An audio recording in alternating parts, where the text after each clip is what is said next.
This story is a bit conflicted. It's hard to know what's right and what's wrong, but I'll say this. Facebook is straight up saying they're going to be interfering in our elections. Okay, you have a right to lie to a certain extent.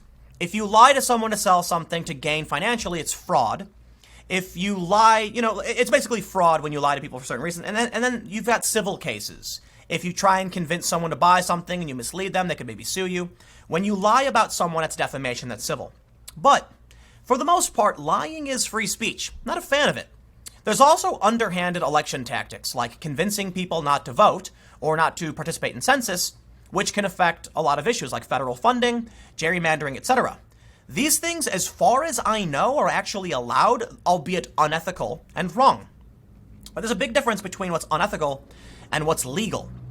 Facebook has decided to impose its own rules on information in the 2020 election, which means Facebook is going to have different standards than US law. I think that is wrong. I do not believe that Facebook, a massive, in my opinion, evil company that's stolen private data, I'll call it stealing, and censors ideas they don't like. I don't think they should be engaging in any behavior that changes elections at all. It's up to the public and the government to set these rules and make these changes. But now we are seeing the evolution, the outsourcing of violations of our rights. Facebook details efforts to prepare for 2020 elections, census disinformation. Now, the reason I say it's a conflicting story, because it might be the right thing to do from like an action standpoint, but from a principle standpoint, it's a massive private corporation interfering in our elections. What do? I don't know. It's tough. But let's read on. Before I get started, head over to timcast.com/donate if you'd like to support my work. There's a PayPal option, a crypto option, a physical address. But of course, just share the video if you like it, because YouTube doesn't anymore for the most part. CBS writes, Facebook is banning misinformation about the 2020 census and elections as it updates its policies to deal with online trolls and other bad actors. Full stop. Who determines what's true or not? Some things are obviously true. If I said, if you throw a rock at a window, it will probably break, that's a true statement. Probably break. You might not throw it hard enough, but for the most part, we know rock, window, broken glass, right? Unless it's bulletproof glass. The point I'm trying to make is some things are true, like what goes up must come down, assuming there aren't any other factors like, rocket propulsion. The point is, we know that gravity tends to function. For the most part, things are true. Science, okay, I'm not going to get into the whole science debate. The point is, some things aren't discernibly true or not, okay? If Elizabeth, in my video earlier today, Elizabeth Warren said these companies should be removing certain content. If I said that censorship, someone else might say it's not. Is it true? Well, it's literally an opinion. I think it fits the criteria of censorship. Other people might say it doesn't because a private company can't censor you. That's wrong, they can, and then we argue. I think I'm right, okay? I think what I'm saying is factually true. The problem there is that someone else might not agree, and I can't do anything about that. Why should Facebook have the right to tell us what is or isn't true information in our election? What if I said that Elizabeth Warren is racist? They say that's not true, and they remove it. It's misinformation. Who draws the line? Is an opinion misinformation? If you have a bad opinion, is it misinformation? You give them the ability to police what's true or not, and I assure you, they will start stacking the cards in their favor. I wouldn't be surprised if they come out and start going, and you see all this misinformation about Elizabeth Warren, and they go, well, it's an opinion, but then when it comes to Kamala Harris, they say, you can't have those bad opinions. Elizabeth Warren has called for breaking up the big tech companies. I'd be willing to bet they will try and shut her down, but let's read on. In a report released over the weekend, Facebook COO Sheryl Sandberg detailed a number of steps it's taking to secure the 2020 elections. The company is banning ads that tell people not to vote, and last year banned a range of misinformation on voting, including posts that misrepresent when, where, or how to vote or threaten violence relating to voting on an election. Well, hold on. I agree with the things that are threatening violence because that's a legal issue. But people have a right to tell someone else not to vote. That's free speech. Why is Facebook deciding you can't do this? If I want to walk around outside saying, hey, don't vote, that's my right to do so. Now, it is an issue of a private platform selling ads, so I can certainly respect that, but I don't like the idea of Facebook having so much power in the ad market. In the past, if you wanted to go to CNN or CBS or Fox and say, I want to run this ad, they could tell you no. But there was competition.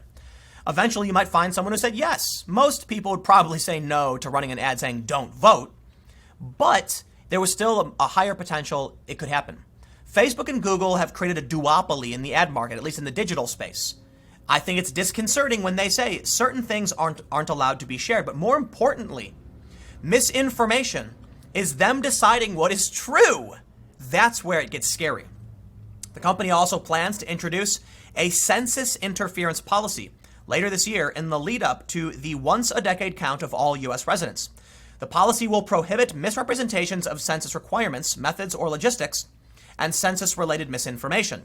There we go. Once again, look, I get it. Don't lie to people. That's wrong. But when they say misinformation, what if I say something that they just don't agree is correct? But it is. What if they're wrong? What if Facebook doesn't know what is true? They will take people down. They're interfering in the government process. Man, I don't know how to say it.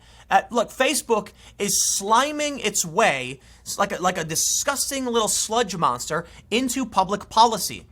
The government is essentially being outsourced to a private company, and we shouldn't allow this. Facebook doesn't have a right to tell us what we can or can't share in terms of policy debate.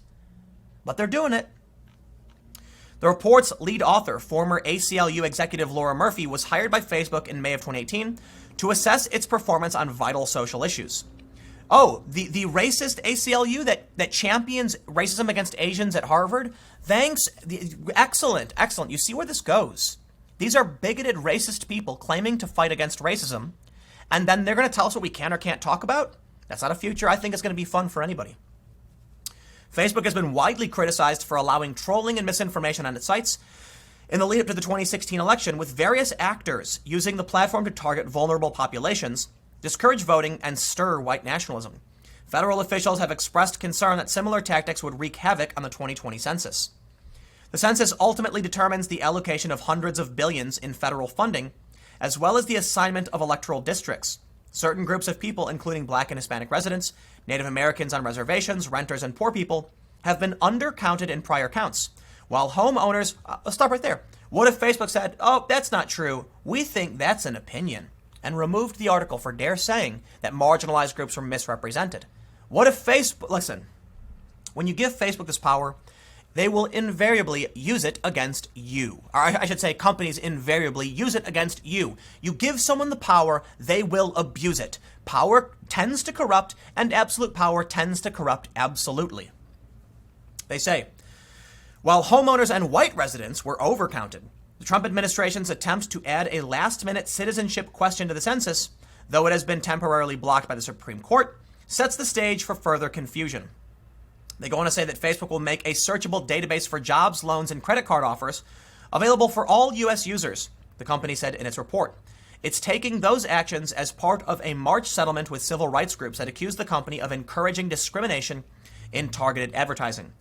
The groups had claimed Facebook violated anti-discrimination laws by preventing audiences like single mothers and the disabled from seeing many housing ads or excluding women and older workers from job ads.